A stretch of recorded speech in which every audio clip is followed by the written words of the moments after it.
Depuis le début des années 90, les besoins de communiquer la voix, les images et les données sont considérables.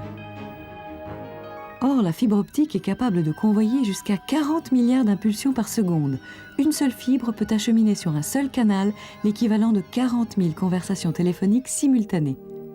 Ainsi, grâce à elle, des réseaux terrestres assurent la transmission de données numériques à grande vitesse.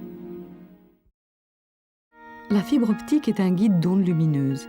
Suivant les lois de l'optique, un flux lumineux progresse dans un milieu transparent par réflexion successive sur la paroi le séparant d'un milieu d'indices différents.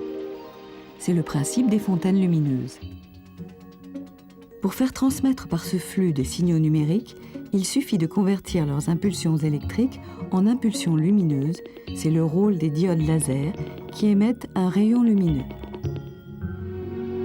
Plusieurs fibres étant regroupées en câbles, les émetteurs comprennent un nombre équivalent de diodes laser. À l'autre extrémité du câble, des photodiodes sont chargés de la transformation inverse. Sur le parcours, des amplificateurs optiques assurent la compensation des pertes subies par le signal. Ces techniques ayant fait d'énormes progrès, on sait multiplier les canaux dans une même fibre grâce à des lasers de couleurs différentes. Le milieu dans lequel circule la lumière est le cœur de la fibre. Son diamètre est de 9 micromètres.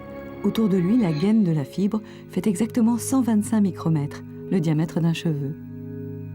Le cœur est fait en silice extrêmement pur, condition nécessaire pour que le faisceau laser puisse parcourir dans la fibre 100 km sans atténuation notable. Dans un verre à vitre, il n'atteindrait pas 1 cm pour la même atténuation. On obtient d'abord une préforme en pulvérisant dans un tube de verre la silice très pure en couches successives. Une cuisson finale à 2000 degrés Celsius donne un barreau dont on va tirer la fibre depuis le sommet d'une tour de fibrage de 15 mètres de hauteur. Chauffé à 1400 degrés, le verre se liquéfie et forme une goutte suivie du long fil constituant la fibre optique. Un premier revêtement va la protéger, puis elle sera, après contrôle, regroupée avec d'autres pour former le câble. Celui-ci, insensible aux perturbations électriques extérieures comme les orages, ne peut être raccordé que par des soudures très précises entre les fibres le constituant.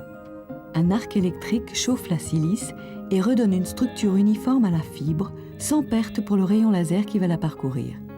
L'installation des lignes se fait en enterrant les câbles englobant les fibres optiques ou en les déposant au fond des océans. En 1999, un câble de 40 000 km a relié l'Europe à l'Asie et au Pacifique Sud.